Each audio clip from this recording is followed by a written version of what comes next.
오늘의 사연 시작합니다. 안녕하세요. 사람은 정신적으로 격한 충격을 받게 되면 마음의 상처가 깊게 남는 트라우마가 생기는데요. 오늘은 그 트라우마를 감싸고 진정한 사랑을 보여준 사연을 소개해드리려 합니다. 제 속 깊은 이야기를 친구도 가족도 아닌 제3자에게 털어놓게 되다니 오히려 맘 편히 이야기를 나눌 수 있을 것 같아 사연을 보냅니다. 저는 40대 중반 평범한 여성입니다. 저는 지금 이혼 소송을 준비하고 있습니다. 새로운 사랑을 만나게 됐거든요. 누군가는 저를 손가락질 하실지 모르겠지만 이런 저를 믿고 안아준 고마운 사람 이야기를 해보려고 합니다.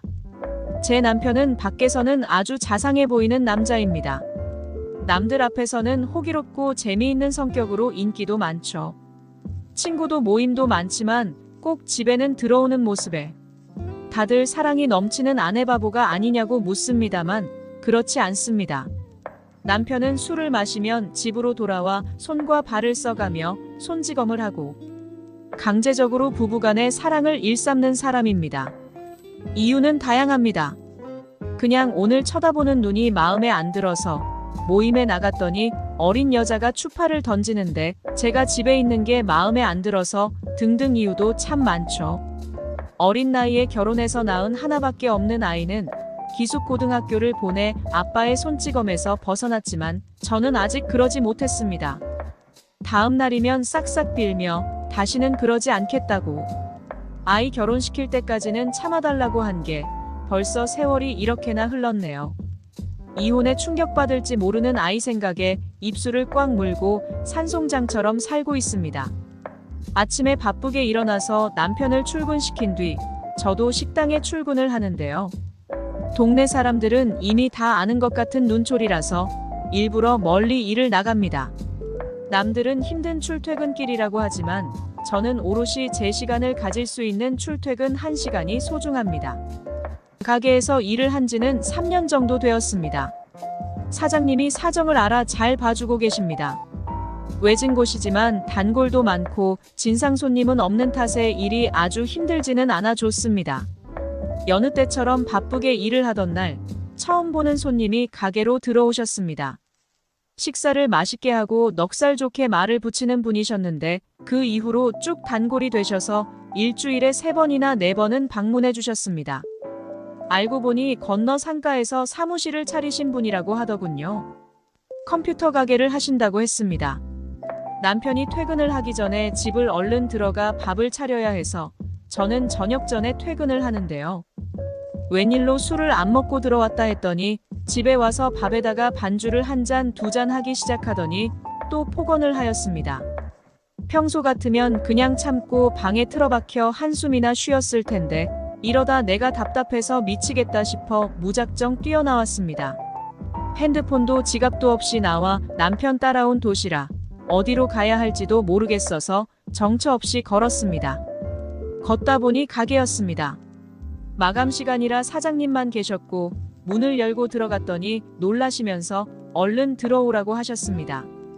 산발된 머리에 입술은 터져 있고 한숨을 푹푹 내쉬더니 물을 1잔 떠다 주셔서 마시고 숨을 고르고 있었는데 그 손님이 오셨습니다. 늦은 시간이라서 미안하지만 밥 먹을 수 있겠냐며 평소처럼 넉살 좋게 들어오시다 저를 보고 놀라시더라고요. 사장님이 오늘은 가게에서 자라고 하며 어찌어찌해서 같이 식사를 하게 되었습니다. 다들 제 눈치를 보는 것 같았는데 저는 이제 아무렇지도 않은 일상이어서 꾸역꾸역 밥을 밀어 넣었습니다.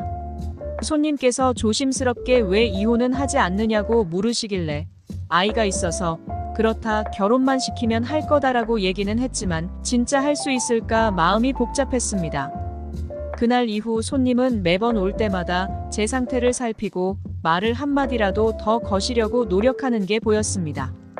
신경 써주시는 건 고맙지만 굳이 그러지 않아도 된다고 말씀드리니 본인이 신경 쓰여 그런 것이라고 이해해달라고 하셨습니다.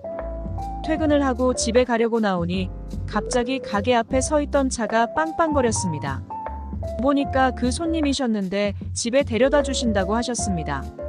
죄송했지만 그날따라 손님도 많고 고단한 마음에 신세를 지게 되었습니다. 그 이후로 종종 저를 집에 데려다 주셨는데 몇 번 지속되자 가는 길에 커피도 한잔하고 남편이 늦게 회식하고 온다는 날에는 밥도 같이 먹었습니다. 같이 있으면 마음을 편안하게 해주는 이 남자가 참 고맙고 또 한편으로는 걱정도 되었습니다. 그러던 어느 날 춥다며 저를 안아주려고 하시는데 순간 몸이 확 움츠러들었습니다. 아마 정신적인 트라우마 때문이겠죠. 가벼운 스킨십을 시도하려고 할 때마다 저는 놀랄 수밖에 없었습니다. 싫은 것이 절대 아닌데 자꾸 본능적으로 몸이 움츠러들고 놀라는 제 자신이 너무 싫었죠. 그런 저를 이 남자는 가여워하고 또 천천히 기다려주었습니다. 시간이 흘러 이야기를 들어보니 본인 어머님도 어렸을 때 아버지의 손찌검에 시달리셨다고 저를 보면서 생각이 났다고 하시며 보듬어주고 싶다고 하셨습니다. 남편이 출장을 가게 된 날 처음으로 이 남자와 함께 멀리 바다를 보러 가게 되었습니다. 아이가 어렸을 때에는 그래도 종종 찾아오던 바닷가인데 몇 년 만에 보게 되니 마음이 참 좋았습니다. 저에게 앞으로 쉼터 같은 사람이 되고 싶다며 손을 잡아주는 이 남자와 도망가고 싶다는 생각이 들기도 하였습니다. 항상 집을 데려다 주거나 길어야 밥 한 끼 정도로 짧은 만남만 지속해 오던 사이였는데 처음으로 제가 용기를 내어서 오늘 남편이 집에 오지 않으니 들어가지 않아도 된다고 말했습니다. 놀라는 눈치였지만 이렇게 이야기해줘서 고맙다면서 함께 몸을 누일 곳으로 장소를 옮겼습니다.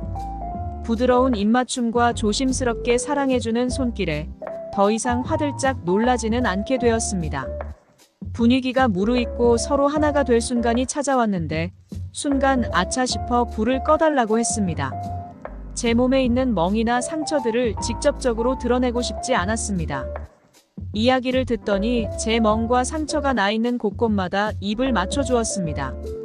태어나서 처음으로 여자로서 사랑받는 느낌을 받았습니다. 어린 나이에 첫 남자친구로 지금의 남편을 만나서 아이를 갖고 결혼 생활을 하는 내내 느껴본 적 없는 기분이었습니다.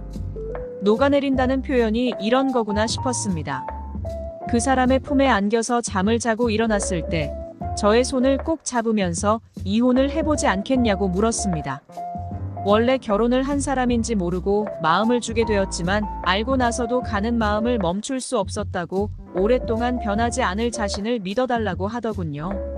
생각만 하던 일이 이 사람과 함께라면 나를 붙잡고 도와준다면 할 수 있을 것 같았습니다.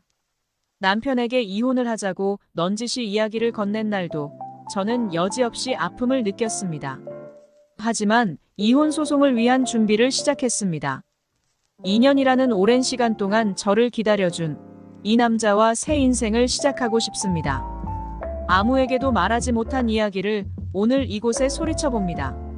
제가 온전하게 제 행복을 누릴 수 있는 날이 오겠죠? 오늘의 사연 여기까지입니다. 구독, 좋아요로 응원해주세요.